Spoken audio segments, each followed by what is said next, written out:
Ang storyang ito ay pinamagatang Na-in-love ako sa boss ko. The Story of Prince and Cairo. By the way guys, this story is a work of fiction created by Gino. So any resemblance to real people or events is purely coincidental. Simulan na natin ang kwento.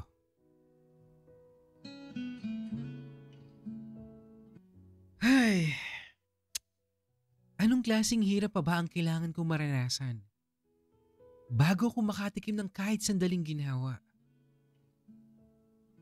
Tanong ko sa sarili ko habang naglalako ng mga panindang luto ng aking inay. Lord, baka naman po hindi naman po ako humihingi ng marami eh. Ibalik niyo na lang po ako sana sa trabaho ko. Sana po, hawakan niyo ang puso ni Sir Cairo. At sana, maawa siya sa akin. Hindi ko namalayang ang pakikipag-usap ko sa sarili ko ay naging isang panalangin. Nakatilangala ako sa langit noon. Mga 9:00 ng umaga. Biyernes. Ang unang araw ng aking pagkakasuspinde. Hawak ko sa kanang kamay ang maliit na bag na kita ko sa pagbebenta ng suman, bibingka at turon. Habang sa kaliwa naman ay ang plastic na basket ng paninda. Hindi ko kailanman pinangarap ang maging mayaman. Ang tanging hangad ko lang, makapagtapos sa pag-aaral ng mga kapatid kong sina Jamil, Yumi at Gabi. Yun bang may mailagay kaming pagkain sa hapag araw-araw. At manatiling malusog ang aming pamilya. Baguhan pa lang ako sa unang full-time kong trabaho. Matapos kong graduate sa 2-year associate in marketing. Pero hindi pa man nakakadalawang buwan. Nasuspend na agad ako. Dahil palagi akong late tuwing Lunes. Magmula nang pumanaw si tatay, nung 12 years old ako, naging katuwang ako ni nanay sa paghahanap buhay. Gumagawa siya ng kakanin araw-araw. At paminsan-minsan naman, kumukuha ng mga pansamantalang trabaho bilang kasambahay o di kaya waitress. Ako naman, tumutulong sa pagbebenta ng kanyang mga paninda. Sa paaralan, kung minsan sa lugar namin sa Paranaque kapag walang pasok. Bata pa lang ako, milikas na hilig na ako sa pagbebenta. Kaya kinuha ko ang kursong marketing. Pangarap ko makagawa ng mga ads. Hindi lang sa billboard, kundi pati sa radyo at telebisyon. Sa kasamaang palad, hanggang associate degree lang kinahin namin ni inay. Pero kahit kailanman, hindi ako nagtanim ng sama ng loob. Ang mahalaga, nakatulong ako sa pamilya. At patuloy akong umaasang balang araw, makakaahon din kami. Ako nga pala si Prince Gabriel, 18 years old, mula sa General Trias, Cavite. At ito ang aking kwento. Bale, may 2 suman pa naman, 2 bibingka, at saka 1 turon. Kakainin ko na lang siguro itong turon mamaya pag uwi ko. Maaga yata ako makakauwi ngayon ah. Naks, ang galing mo talaga, Prince. Pagpapalakas ko sa loob ko, habang nakaupo sa gilid ng kalsada sa Gentry, katapat ng Robinsons Mall. Dito, madalas tumigil ang mga jeep at bus, kaya mabilis maubos ang paninda. Subukan ko kayang magbenta sa loob ng bus minsan, kagaya ng iba. Ay, huwag na nga lang. Nauubos naman kagad tong paninda ko eh. Maya-maya, biglang lumapit si Jopet. Isang kaibigan kong nagbebenta ng mani. Oy Prince, di ba pang umaga yung trabaho mo ha? Ba't bumabalik ka sa paglalaro? Eh, nasuspindi ako pre. Palagi siya akong late tuwing Lunes. Nako, baka matanggal ka niyan. Ipaliwanag mo kung bakit ka nahuhuli. Eh, sinubukan ko naman eh. Pero ayaw kasing makinig ng boss ko eh. Eh kasi naman pre, hanggang kailan mo tatatuing baby yung mga kapatid mo ha? Malalaki na sila. Si Jamil kaya nang ihatid si Yumi at Gabi sa school. Hindi pa ako nakasagot nang biglang pumarada ang isang kotse sa harap namin at bumusina. Senyales na may bibili. Teka lang Prince ha, baka customer ko to eh. Good morning po ma'am. Mani po ba? Hindi kuya. Yung pogi mong kasama yung sadya namin. Narinig ko yun, kaya lumapit ako. Hindi naman sa pagmamayabang pero alam kong ako yung tinutukoy niyang pogi. Pre, huwag ka na nga nagbebenta rito. Nawawalan ako ng customer dahil sa'yo eh. Mag-artista ka na lang. Sayang itsura mo. Sira ka talaga, Jopet. Good morning po ma'am. May suman at bibingka po tayo, baka gusto niyo po. Good morning. Anong name mo, Pogi? Nang marinig ko ng maayos ang boses niya, saka ko lang napagtantong hindi pala siya tunay na babae. Pero, sanay na ako sa ganitong usapan. Prince po ma'am. Bilhin niyo na po itong paninda ko para makauwi na ako.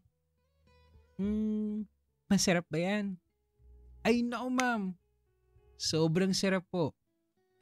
Matamis kahit walang asukal. Gawa ni inay. Dadalaw na lang po. Kunin niyo na pati tong bibingka. Ha? Bibingka? Hindi ako mahilig sa bibingka eh. Baka po si sir na driver gusto o yung nasa likod. Nakakaguto mag-drive. Guys, gusto niyo daw ng bibingka? Sige, kukunin na namin lahat. Pero, sumama ka na muna sa amin. Ay, no ma'am. Marami pa po akong gagawin eh. Pero kung hindi po kayo busy mamayang gabi, baka gusto niyo pong mag-chill muna sa A-bar sa may Pasay. Sumasideline din ako doon sa pagiging waiter. Mula Friday hanggang Sunday. Really? Sige. Try namin later. Sige po ma'am, bale 40 pesos po lahat ng food, pati tong turon, libre na lang po ito. Pakibigay na lang kay sir sa likuran. Merienda ko po sana ito ma'am kaso mukhang ayaw ni sir ng bibingka at suman eh. Mataba po itong turon ko at hindi kulang sa sahog. May matamis pong langka sa loob. Ikaw ha, nagsiselos ako. Bakit bakit siya merong turon ako wala? Ma'am naman, nasa iyo naman tong suman ko eh. Dalawa pa nga po oh. Sabay kindat ko kay ma'am, tapos ngiti. Sige na po ma'am, baka mahuli kayo sa lakad niyo eh. Salamat po ma'am sir ah. Ingat po kayo. Ay nag-iisang turon na tira sa paninda ko ay binigay ko na lang ng libre. Napansin ko kasing hindi tinanggap ng lalaking nasa likod yung bibingkang inabot sa kanya. Hindi ko masyadong napansin ang itsura pero halatang suplado. Magustuhan niya sana yung turon kung sino man siya. Yes! Makakauwi na ako pre! Hanep ka talaga Prince. Ang lakas mo sa mga bading ah. Ubos na yung paninda ko, Jopet. Uwi na muna ako ah. Sige Prince, ingat. Madami akong racket. Lunes hanggang Biyernes, 8 a.m. hanggang 5 p.m. Nagtatrabaho ko bilang secretary ni Sir Cairo sa day and night advertising. Hindi naman talaga yun ang in-applyan ko. Pero dahil wala pa akong experience, tinanggap ko na rin kahit suplado ang boss kong si Sir Cairo. Tuwing Sabado at Linggo ng umaga, naglalako ko ng suman, bibingka at saka turon. Sa tanghali hanggang hapon naman, Nagtatrabaho ako sa burger shop, malapit sa amin. At tuwing Biyernes hanggang Linggo ng gabi, nag-waiter ako sa bar. Kailangan kong kumayod ng husto para makapag-ipon sa nalalapit na pagpasok sa kolehiyo ng kapatid kong si Jamil. Kasi 1 taon na lang eh. Dahil sa pag-waiter ko, madalas akong malate tuwing Lunes. Umuwi pa kasi ako para maihatid sina Yumi at Gabi sa school. Tama si Jopet. Sobra kong binibaby yung mga kapatid ko. Pero, anong magagawa ko kung mahal na mahal ko sila? Gusto kong maramdaman nila araw-araw na hindi ako napapagod alagaan sila. Na kahit ako mismo, halos wala nang pahinga. Noong Biyernes ng gabing yun, maaga ako nagpunta sa A-bar. Excited ako dahil araw ng sweldo. Pero hindi ko alam, malas pala yung gabing yun para sa akin. Ay baby, kailan mo ba ako pagbibigyan ha? Lahat ng waiter dito natikman ko na eh. Ikaw na lang tong matigas eh. Magkano ba kasi yan ha? Name your price. Tanong nung VIP coser namin na bading sa bar. Magmula nung nakapasok ko dito, hindi niya talaga ako tinatantanan. Hindi ko naman siya magawang pagbigyan sa kahilingan niya. Kasi wala pa akong karanasan. At gusto ko sana sa taong mamahalin ko ibibigay ang aking sarili. Ikaw talaga sir, mapagbiro ka. Alam mo namang baby pa ako sa mga ganyang bagay eh. Sir, balik muna ako sa kitchen ha. Madami pa kasi akong orders na ihahatid eh. Mamaya na baby, dito ka muna sa tabi ko. Medyo may edad na si sir. Siguro mga nasa 40s to 50s na siya. At sa ilang buwang pagtatrabaho ko dito, makailang beses na rin niya akong nahipuan. Hindi ako nakaligtas sa kanya sa gabing ito. At nung akmang ipapasok niya ang kanyang kamay, sa aking pantalon ay pumalag ako. At tumayo mula sa pagkahaupo sa tabi niya sa may VIP sofa. Hindi ko sinasadyang masagi ang inumin niya. At natapon ito sa kanyang damit. What the? Alam mo ba kung gaano kamahal tong damit ko ha? Galit niyang sabi. At sumbat pa sa akin. Nako, pasensya na po sir. Hindi ko po sinasadya. Sabay kuha ko ng tissue. At pahid sinabasa niyang damit. Get off me, you jerk! Tawagin mo nga yung may-ari ng bar na to. Ipapatanggal kita rito. Sir, wag naman po sir oh. Kailangan ko po ng trabaho. Please. Pagmamakaawa ko. Kinabahan na ako kasi sobrang galit na galit siya sa akin eh. Nagsisisigaw na at pinagsasampal pa ako. Ilang sandali pa, lumapit yung may-ari ng bar sa amin. Tapos pinapunta ako sa may kitchen area para kausapin muna yung customer. Habang naglalakad ako, napansin kong nandun pala si ma'am sa loob ng bar. Kasama yung 2 lalaki na nasa loob ng sasakyan kanina. Si ma'am lang inamukhaan ko kasi medyo madilim sa loob. Tapos nagpapanik na ako. Hindi ako pwedeng matanggal dito dahil baka kulangin yung ipon ko. At ang hirap makahanap ng part-time jobs ngayon. Prince, I'm sorry pero alam mo namang VIP natin yun, di ba? Sorry, pero I have to let you go. Kasi mawawalan tayo ng regular customer eh. Pagpapaliwanag ni Sir Rafi, ang may-ari ng A-bar. Sir naman, alam niyo namang hindi ko magagawa yung pinaparatang niya sa akin, di ba? Hindi ko po siya inakit. At walang katotohanan yung sinabi niyang sinadya kong itapon yung inumin sa kanya. Sir, hindi po yung totoo. At hindi po ako nanghingi sa kanya ng 10,000. Pagtatanggol ko naman sa aking sarili. Sa mga paratang sa akin ng sinungaling naming customer. Prince, I'm really sorry. Yung sahod mo today, hindi ko may bibigay. Dahil kulang pa yon sa sinisingil niyang presyo ng damit niya. Sir naman, alam niyo namang hindi totoo ng lahat ng yun, di ba? Sinabi ko naman sa inyo yung background ko bago niyo ako tinanggap dito. Sir, kailangan ko po ng pera. Sir, wag niyo po akong tanggalin please. Nagmamakaawa po ako. Nanginginig na yung boses ko dahil malapit ang tumulo ang mga luha ko sa mga sandaling ito. Alam ko, Prince. Kilala kita. But I have to choose. Pwede kitang palitan kahit anong oras. And you know that customer is always right. Hindi ko na natapos ang trabaho ko sa gabing yon. At ang totoo niyan, hindi na ako makakabalik. Dahil tuluyan na akong tinanggal. Nagpunta muna ako sa labas ng bar. Tapos sumandal sa pader para maglabas ng sama ng loob. Nakakainis namang buhay to oh. Wala naman akong ginagawang masama sa inyo ah. Gusto ko lang magtrabaho. Pero bakit kayo ganyan? Tanong ko sa sarili ko. Habang pinupunasan ng mga luha at sumisinghot. Ang iyaman nyo nga. Pero ang sasama ng ugali nyo. Paano na ito ngayon? Inaasahan pa naman ako ni inay. Yung sahod ko, paano na? Hi, Prince? Sorry, naaalala mo pa ba ako?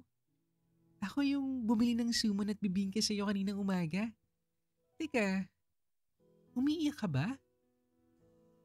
Nagulat ako nang biglang may kumuusap sa akin habang ako'y nagbo-moment.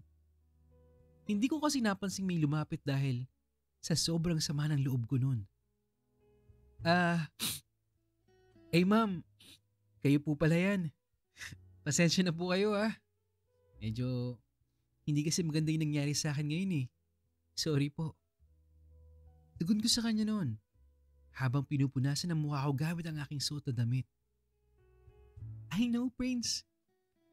Nakita namin yung buong nangyari. In fact, kinausap namin yung may-ari ng bar. And we serve as your witness. Talaga, ma'am? Salamat po ah. May mababait pa rin palang taong katulad nyo. Maya-maya, biglang lumabas si Sir Rafi at nagmamadaling lumapit sa akin. Prince, nandito ka pala. Buti na lang, naabutan pa kita. Sorry sa nangyari kanina. May mga customers na nagtanggol sa'yo pero my decision is final. I really have to let you go. But at least, what I can give you is your salary. Ito, kunin mo na. Inabot niya sa akin yung sobre naglalaman ng sahod ko. Hindi ito malaking halaga, pero pinaghirapan ko ito ng ilang gabi. Salamat naman at hindi niya ito pinagdamot sa akin. Totoo ba to, sir? Salamat po ah. Salamat po talaga. Sir, kapag kailangan niyo po ulit ako, andito lang ako, sir. Pag-text or tawag lang kayo sa akin ah. Pwede po ako bumalik anytime. Tumango lang si Sir Rafi, tapos bumalik na sa loob. Ako naman, ibinaling ko kay ma'am ang aking tingin. Nakangiti na ako ngayon. Masaya akong hindi nasayang ilang gabing pinagpaguran ko. Thank you, ma'am ah. Thank you po talaga sa inyo. Kahit papano, gumaan yung loob ko. Teka lang, ano nga po palang pangalan nyo? It's okay. I'm Andy. Saan ka nga pala after nito? Uuwi na lang muna siguro ako, ma'am. Tapos, mamaya ipapakiusapan ko yung may-ari ng burger shop na pinagtatrabuhan ko na baka pwedeng i-extend yung work hours ko. Ilang trabaho ba ang meron ka? Single ka, di ba? May binubuhay ka ba? Mahirap lang po kasi kami, ma'am. Patay na yung tatay ko. Tapos, 4 kami magkakapatid. Panganay ako. At yung kasunod ko, magka-college na sa susunod na taon. Yung pangatlo naman namin masasakitin. Tapos, yung bunso namin, elementary pa. Kaya kailangan kong dumoble kahit ma'am. Ganun ba? May normal weekday job ka na, di ba? Kailangan mo pa talagang sumideline? Opo, meron na po pero nasuspend ako eh. Ang suplado kasi ng boss ko dun. Pero kasalanan ko din naman kasi. Palagi kasi akong late kapag Lunes. Gawa nung pag-waiter ko sa gabi. Teka po, paano nyo nga pala nalaman, Ma'am Andy, na may normal weekday job ako?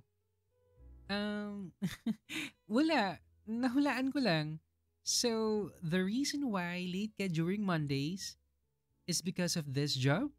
Hmm, oo. Umuwi pa kasi ako sa bahay, ma'am eh. Lunes ang umaga pagkatapos ng Sunday shift ko dito sa bar. Hinahatid ko pa kasi yung dalawa kong nakakabatang kapatid sa school. Kaya, kinakapos ako sa oras. Ay, kung hindi lang sana binago ng boss ko yung 9 a.m. to 6 p.m. na shift ko, hindi naman sana ako malilate eh. Maaga kasi siya sa opisina. Kaya, ginawa niyang 8 a.m. to 5 p.m. yung duty ko. Ganun ba? Sige, Prince. Thanks for letting me know, ha?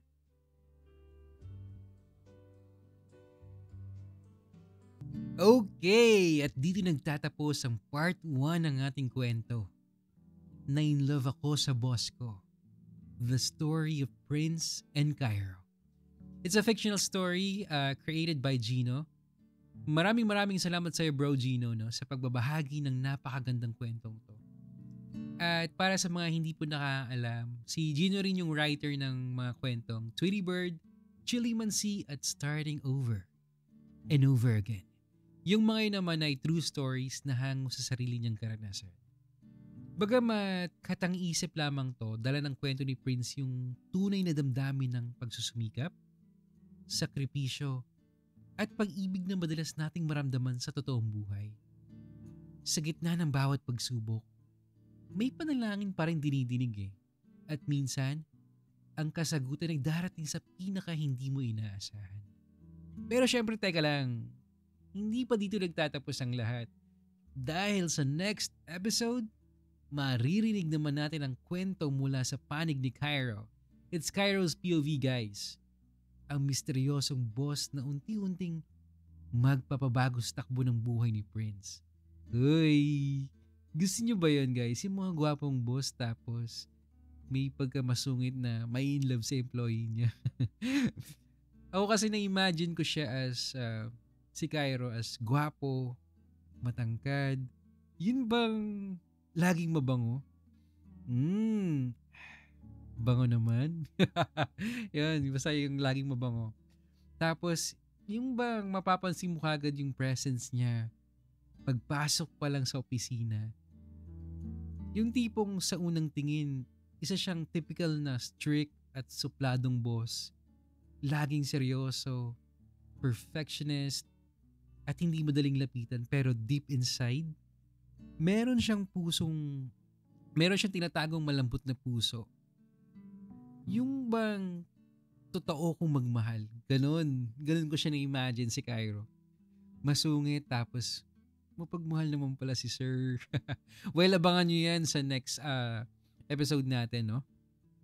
If you have your own story to share, whether it's true or inspired by imagination, you can send it to me at mentomenstories@gmail.com. So please stay tuned at huwag kalimutang mag-like, mag-comment, mag-subscribe at i-hit ang notification bell para updated ka sa mga news stories natin. Yun lang at maraming salamat po sa patuloy na pakikinig. Hanggang sa muli.